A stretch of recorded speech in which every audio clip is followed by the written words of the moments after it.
Good morning. My name is Magdalene Kamawatieno, and I am a fine wealth mentor. I love to call myself my darling. Now, if you've watched several of my videos before, you've definitely seen this face.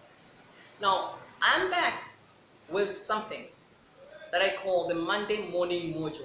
This is the second session of it. Last Monday we did this, but I haven't yet put it on Facebook, on YouTube. Everything is being done on Facebook. I go on Facebook Live every Monday at 10 minutes past 10 East African time. Now, the reason as to why I do this is being able to reach out to people who have started their businesses, people with startups, people who are feeling like their businesses need a bit of hand holding, and they know that they can do better, but well, they need someone to work with them. And I am that person. So I'm so excited that you've gone into business and you want to do this, but you want to do it right. The mere fact that you want to do it right, I'm your guy or I'm your girl. Now, last Monday we spoke about the reason as to why, one of the reasons as to why many businesses stagnate. Small businesses begin very well, there's all the mojo, there is all the thank for the Monday morning mojo, but something happens. Somewhere by the 6th month, they're like, you know what, I don't feel like it. You know, the idea of getting out of bed, it becomes just an agony.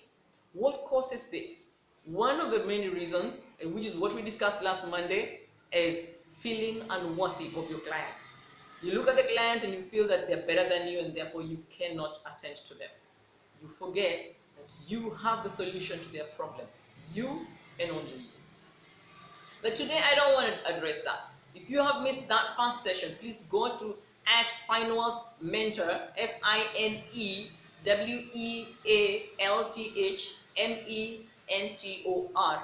It's a mouthful. Fine Wealth Mentor on Facebook, you will see that video.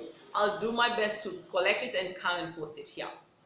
Today I want us to ask, now that we're in the clients section, I want to ask you, now that you're no longer feeling unworthy, does every client who walks into your office or who calls you, do they qualify, or any person who comes in the client format, you know, that I'm your client, do they really deserve your time, your effort, and your service?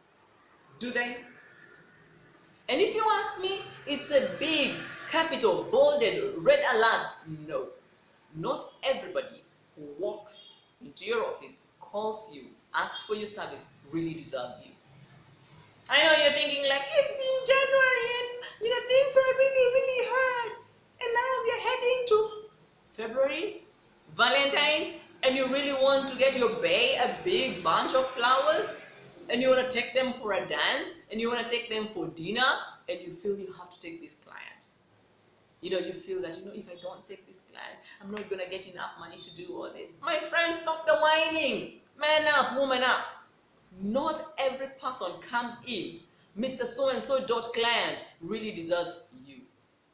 If that was the case, then we would be sweating the head off to get everybody to like us. But that's not the thing. There are people whom I don't mentor. There are people whom I don't write for. There are people whom I will not speak into in their events. Why? Because they don't measure up. Not because they're bad people, but they don't measure up according to my status or according to my rules. Now you must be wondering, aren't you a client to someone else? Of course I am. And I know I don't measure up to everybody. I know I cannot please everybody. It's a rule. It's the way the world operates. We cannot measure up to everybody. It could be the temperament, it could be the personality, just could be even your working style. And they don't like you. But when it comes to business, I want you to think of it this way. That there are things that you can set as rules. There are rules you can set and say, if the client comes in like this, or this, I'll give him a first chance, a second chance, then I have to say goodbye. Or if this client comes in this other way, I'll be glad to take care of them. Now you're wondering, what am I talking about? I'll give you 5 things you can add to this. This is not final, but these 5 things are so crucial in your business.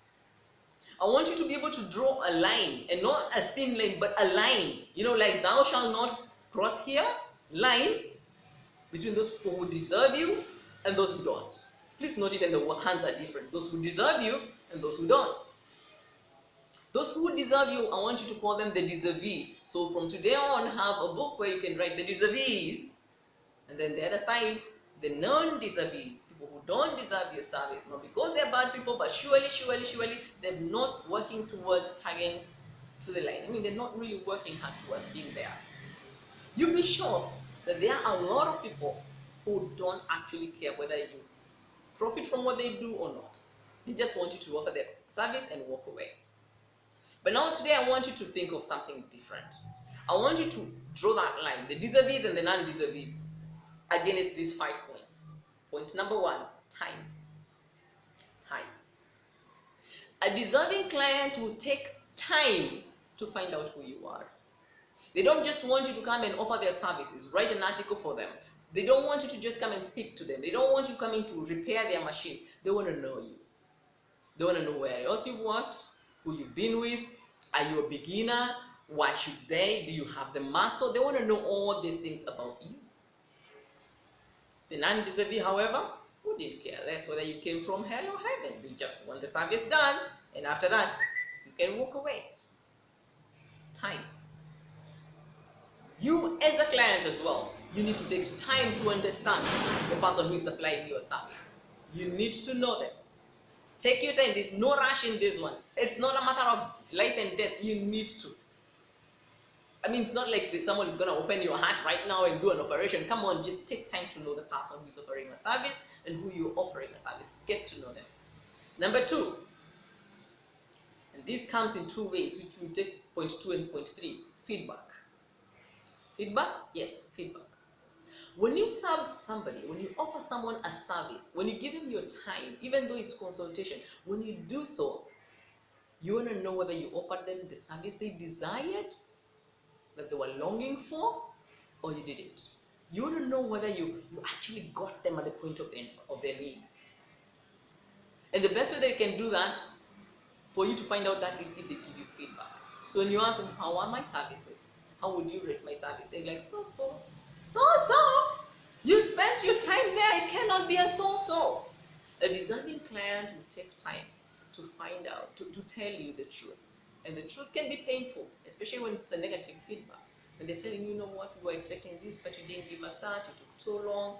It's normal. Expect that. In fact, it's healthy for your business because that way it makes you work harder.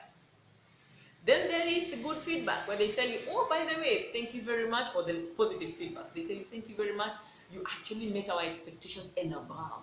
They've told you something. Oh, we didn't actually know, but you told us, so we appreciate it. A non-deserving, however, instead of telling you that you messed up, they will rush to Twitter and tweet about it. They say like, oh, so-and-so is so terrible. They didn't even tell you, for goodness sake. They go to Facebook and put it there. If they even had a photo of you, they would put you on Instagram and say something negative about you. That's not feedback. It's called gossip. G-O-S-S-I-P. It's called gossip. And if you're a client to someone, please cut on the gossip. It's not worth it. It's not helping you. It's not growing you. It's not growing the other person. It's messing them up. If you really want to grow your business, avoid giving gossip. Give feedback. And be ready to accept feedback. And that takes me to point number 3, is when the client asks you, what do you think about us? And you're thinking like, about you? Yes, of course. If you serve the client and you give them a certain kind of service, they should be keen to ask you how they responded to it. For example, I write an article and I send it to this client, and I want to know their comment. Now that might not look so much like them asking, but they want to know, who else are you writing for? They want to know, like, okay, those people you write for, how do they take this? How do their clients take this? Do you actually follow? It's them asking you about them. And it's a cheeky way of doing it. Because in reality, when that client does that, they're not actually just asking. They want to find out who their competitors are. So just be careful when giving that kind of a feedback, because you could mess up relationship. But it's okay. It's good to tell them, by the way, after I trained you on this, I saw A, B, C, D. I've seen improvement here, but I really wish you could take seriously this area, because I noticed that I trained about it and we worked on it, but I'm seeing you guys, like you'll be going back to the old system. It's good for a client to find out, because when they do find out, when they ask for that feedback, it means they really care about what's going on. They're not just there for signing papers and getting you some money. That was not the case. They wanted to grow. Now, a non-vis-a-vis, on the other hand, they will actually try to stop you from serving someone else. They'll tell you like, okay, fine, this is the feedback that we want. Please tell us that you're not seeing so and so and so and so and so and so because these are our client, our competitors. And I wonder, don't you trust me when I sign an NDA that I will not divulge your information, but when I go to the other company, I will be serving them according to their needs? Now, I've seen people who stop me from writing for another person or another magazine because they feel if you write for our magazine and theirs, you're giving, like you're lifting them up and you're not lifting them. And I'm like, okay, fine. You know what? Fair enough. Fair enough. But now, when you go to an extra length, when they go to an extra length of now canceling all sorts of my clients, and I'm like, seriously? I mean, I'm supposed to just serve you with the amount you're giving me. I'm not employed. I'm in business as well. And I'm so careful to make sure that your information is yours. In fact, you're better off now I go straight for you instead of having my face on your magazine. So, feedback goes both ways. Now, to my point number 4, and this one makes many people very uncomfortable, referral. If you get a client who, after you serve them or you service them, they go on and tell you like, you know what, we got this other company, it's not our company, but we know them and they could really use your services, so we're giving them a call and we're sending you there. That's the time you go like, hallelujah. It's so exciting when someone says, you served us and we want you to go and serve someone else. In real, what they're saying is, we liked your services so well, so much, that we wouldn't mind if you went and served so and so. A non-vis-a-vis, on the other hand, if they even ever refer you, it will be full of but. So they're like, oh yeah, I got the service from Magdalene, but, and you're like, so are you actually like crucifying me or are you actually referring me? Because if there's so many buts and you even never discuss them with me, and even if you discuss them with me, isn't that where the NDA says you don't say those, you don't push that information out? Because when you put so many buts, you're simply telling that person, but watch out, be cautious, this person, whoa. When your client gives so many buts about your service to someone else, it's equal to gossip. The vis-a-vis will refer you. And when they feel they cannot, they'll tell you in black and white in the feedback. The non-vis-a-vis, even when they do the referral, they will crush you in the process. Watch out. Find out whom you're dealing with, or who actually you are, because you're a client, and you're a service provider at one point. So are you a vis-a-vis or are you a non-vis-a-vis? On to my 5th point, my last point. And this is where most of the people want to crush it, kill it, and bury their businesses. It's called the reward. Of course, the reward has something to do with point number 4. I'm sure you've come across clients who, when you give them a quotation, they tell you, you know what, we can't afford you. And again, you're so new in this business. So all that we're asking you to is that you give us the services and then we'll refer you to someone else. It's a reward. A vis-a-vis, when it comes to payment, if you have agreed, if not, I said if, because sometimes this may not apply, the other system will apply. The system we'll speak about next, which we actually spoke about number 4.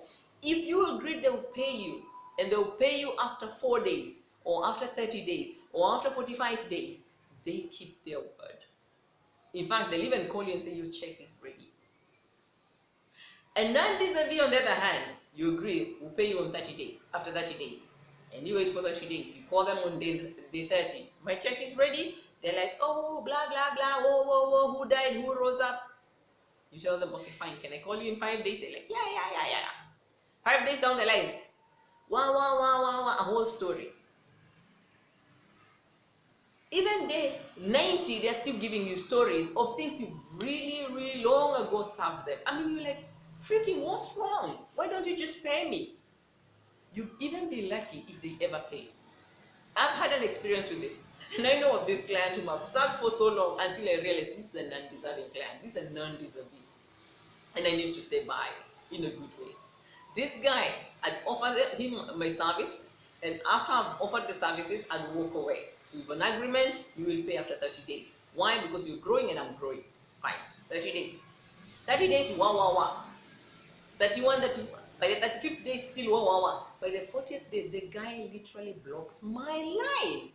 So I try to call, and the line tells me that he's unavailable for comment or to respond.